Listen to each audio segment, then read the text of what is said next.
Everybody kept saying this is the game of the century, right? Playing the Minnesota Vikings is a track meet. So this Legion of Boom is right on it again. What happens when you put an all-time receiving duo up against the most dominant secondary in recent memory? Y'all thought this was a matchup! Mismatch! That's what we plan to solve today, a mega matchup that pits the 1998 Vikings against the 2013 Seahawks. Moss and Carter versus the Legion of Boom. Who comes out on top? Be physical! 3! 1, 2, 3! Be physical! We all we got! We all we got! Minnesota finished 15-1 and put together the highest scoring season ever at the time. Seattle put the clamps on pretty much everyone they faced. That includes a beatdown of the greatest statistical offense of all time in Super Bowl 48. Got time, throws, ball's caught. Thomas reaches up and makes the catch and fumbles the ball. The Seahawks have it. Your Seahawks, Super Bowl 48 champions. But this won't be a one-dimensional preview. We're taking every aspect of each team and crowning a winner. Let's start with the main attraction, Randy Moss and the Vikings offense against Seattle's Legion of Boom defense.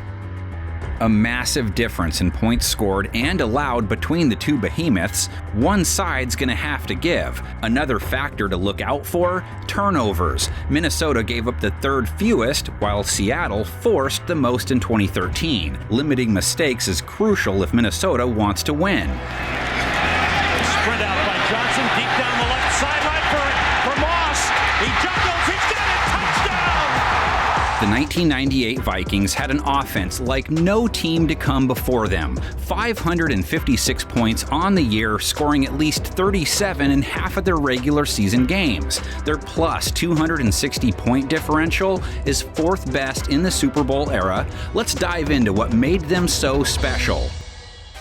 Minnesota's only loss that year came by 3 points. 7 of their 11 offensive starters made the Pro Bowl, first in scoring, second in yards, and tops in every major passing statistic. Take away those blockers. On first down, Cunningham going deep this time, and it's a touchdown to Chris Carter. Randall Cunningham threw 34 touchdowns and finished second in MVP voting. This wasn't the same plastic man you remember on the Eagles. At age 35, he could still move around, but didn't look to make big plays on the ground. Instead, he was going deep, and he had the perfect crew of wideouts to do so. They call me the freak, man. Why they call you the freak? Because I'm a freak of nature. You're going to see today, just keep your eyes glued to the TV. Randy Moss slid to the 21st pick in the 1998 draft despite his otherworldly ability. Teams cited character concerns, but just ask Jerry Jones if he'd like a do-over. Here's Cunningham back to throw it and going deep, and he's got Moss, and there's a flag on the play, and Moss has caught the pass, and it's in the end zone anyway. 3 catches for 3 touchdowns. You can't beat that, can you? No, sir, you can't. Moss produced one of the greatest rookie seasons ever, over 1,300 yards and a rookie record 17 touchdown catches. Good enough for a third-place finish in the MVP race. But this legendary passing game was no one-trick pony. Chris Carter was the unit's veteran leader, taking Moss under his wing. Hey, Moss, either you're on or you're off, okay? He hit 1,000 yards and 12 touchdowns, and don't sleep on Jake Reed either. The third wideout had 4 straight 1,000-yard campaigns prior to the arrival of Moss. Despite taking a back seat, Reed was more than capable of burning your team's best defender.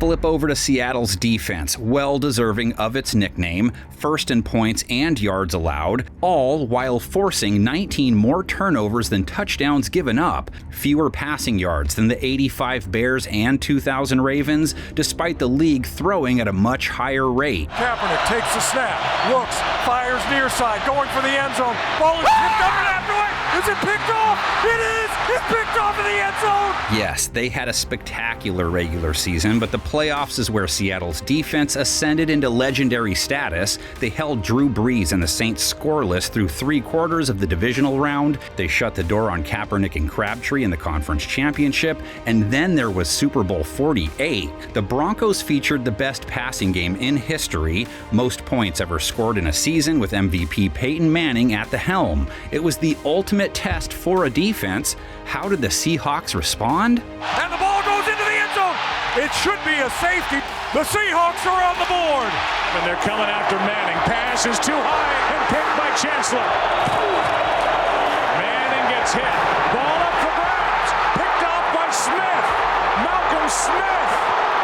All alone. The game was over before halftime. Seattle dominated, holding Peyton and the passing attack to one garbage time touchdown in a 43-8 pounding. It's no secret they're one of the best units ever assembled. Richard Sherman, the most notable, the all-pro corner, talked the talk and walked the walk. Well, I'm the best corner in the game. When you try me with a sorry receiver like Crabtree, that's the result you're going to get. He picked off a league-high 8 passes in 2013, and by year's end, quarterbacks didn't even look his way.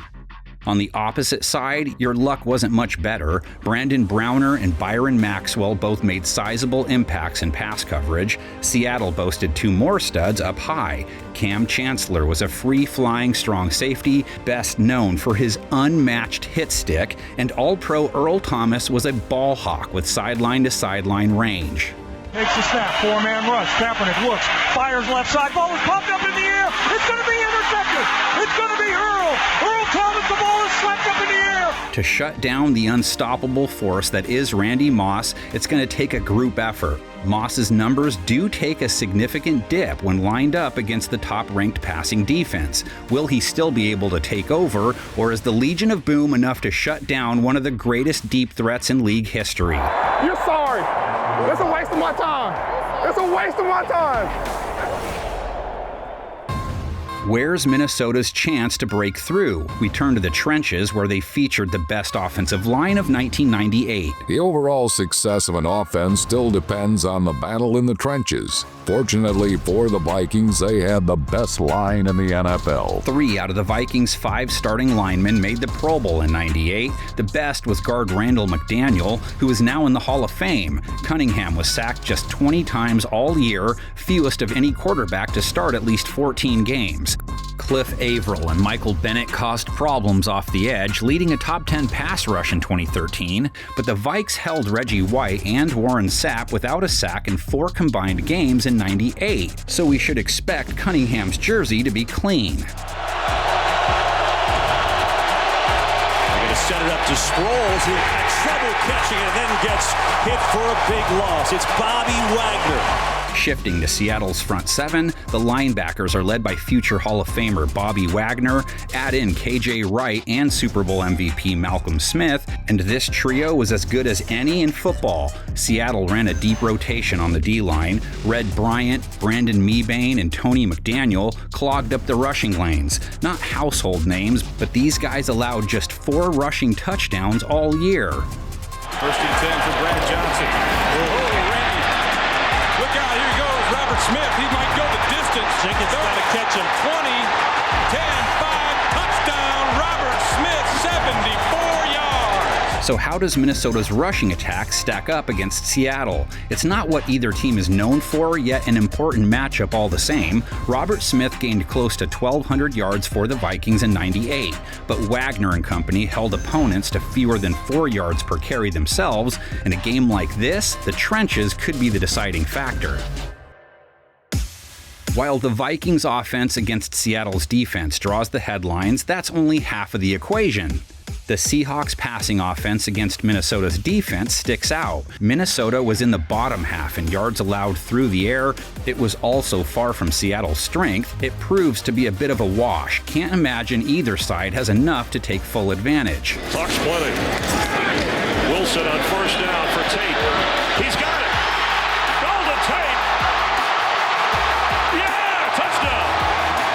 The Seahawks offense wasn't wowing anyone with game-breaking numbers in 2013, but in order to win a Super Bowl, you have to play clean and consistent football, and that's just what they did. Russell Wilson was in year 2, over 3,300 yards passing, 26 touchdowns to 9 picks. Golden Tate, Doug Baldwin were the top targets in their 26th ranked passing attack, and neither exceeded 900 yards. We know what this offense wanted to do, and so did their opponents, but it didn't make it any easier to stop. He's going to hand it off to Lynch, who looks for some running room. He breaks free across the 10, 15, cuts outside, 20, chase from behind, still on his feet, 30, 35, still going 40, still going 45. Holy catfish, what a run! Watch out for beast mode. Marshawn Lynch was in his prime. going for over 1,200 yards and a league-best 12 rushing touchdowns. Add on another 539 yards from Wilson, and Seattle produced a top 5 ground game. But their O-line was average at best. Sure, you had Pro Bowl center Max Unger, and Russell Okung was serviceable when healthy, but the unit ranked in the bottom half in sacks allowed, with Wilson being dropped 44 times. They'll need to step up, especially with the maniac on the other side of the ball. I'll kick your whole family's ass. Somehow, Richard Sherman isn't the biggest talker in this game. John Randall may have the best mic'd-up reel in NFL history. He wasn't too bad as a pass rusher either. The Hall of Famer has the most sacks by any defensive tackle in history. He made his 6th straight All-Pro team in 1998. Randall was the face of Minnesota's defense. Don't have many stars here, but make no mistake, these guys could play. 6th in both points allowed and turnovers forced. Linebackers Dwayne Rudd and Ed McDaniel each made sizable contributions. The secondary was headlined by second-team All-Pro Robert Griffith, who tallied 5 interceptions, along with ball hawk Jimmy Hitchcock. 7 picks, including 3 returned back to the house, a franchise record. Pass is picked off by Hitchcock, and Hitchcock down the sideline. And they can forget about the timeouts now. There are no flags left on the play. Overall, the Vikings tied for 3rd in passing touchdowns allowed in '98. No Legion of Boom, but they made you pay for your mistakes. Okay, so we've covered offense and defense for each squad, but there's a third element that could swing this one. He's on the run, he breaks free, he's across the 40, the speed, there he goes, midfield, look out, he's gonna go, take the second half kickoff all the way back, baby! 88 yards for a touchdown, we knew Percy was gonna do it tonight! Percy Harvin was dynamite on special teams for Seattle. He should have opportunities to break one against a unit that allowed 4 kick return touchdowns in '98, tied for the most ever in a single season. Minnesota's biggest strength on special teams was veteran kicker Gary Anderson. The man didn't miss a kick the entire regular season. 94 for 94, Anderson became the first player to go perfect on field goals and extra points. That said, he picked the worst possible time for his first miss. So that's a pretty good bet if you say, do you think Gary Anderson will make this field goal? The answer should probably be yes. 39 yards away, and it's not good. Let's take a look at the coaching matchup. Leading the Vikes is Dennis Green, a charismatic players coach known to speak his mind with the media. Now, if you want to crown them, then crown their ass. But they are who we thought they were, and we let them off the hook. Under his command, Minnesota went to the playoffs every year from 1996 to 2000, but they went 4-5 in those games. I'm emotional about it. You competed so freaking hard, you would not take it. You would not take that as a loss. You would not let that happen. You just freaking didn't. Pete Carroll's competitive spirit helped him win a pair of national titles at USC before he was hired by the Seahawks in 2010. What can't be underestimated is Carroll's ability to get his team up for big games. Case in point, the Super Bowl win against Denver. Felt like Seattle had won the game before it even started. Carroll won 8 playoff games from 2012 to 2016, snatching victory from the jaws of defeat. Wilson toward the end zone. It is Seattle's going to the Super Bowl.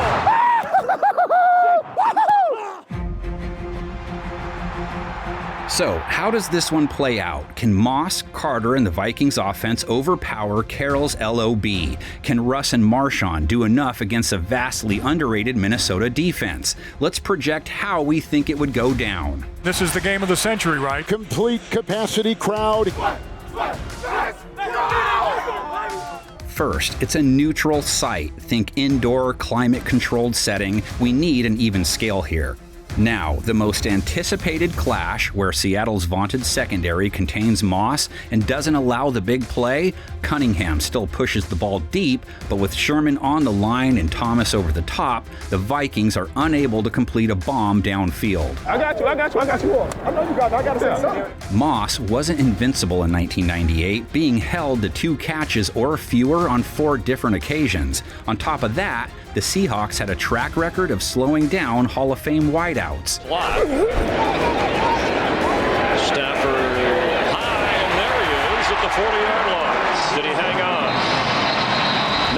Take Calvin Johnson as an example, the closest comparison to Moss in the Seahawks' era of dominance. In 2012, Megatron broke the receiving yardage record with over 1,900 on the season. Against Seattle, 3 catches for 46 yards and no touchdowns. Fast forward to 2015, Johnson was held to just 56 yards against the Hawks. Stafford complete. Calvin Johnson to the end zone, fumbles it, and it goes out of bounds. It'll be a touchback. What a punch by Cam Chancellor.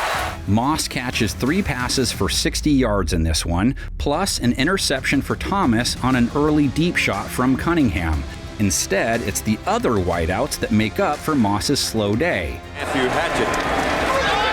Whitaker, we saw him work on this. Carter's open. Inside the 5. Chris Carter proves to be a matchup nightmare on the other side, as the savvy vet makes some crucial third down catches. Cunningham will have some time to throw, and he finds X-Factor Jake Reed for a touchdown, benefiting from single coverage throughout the game.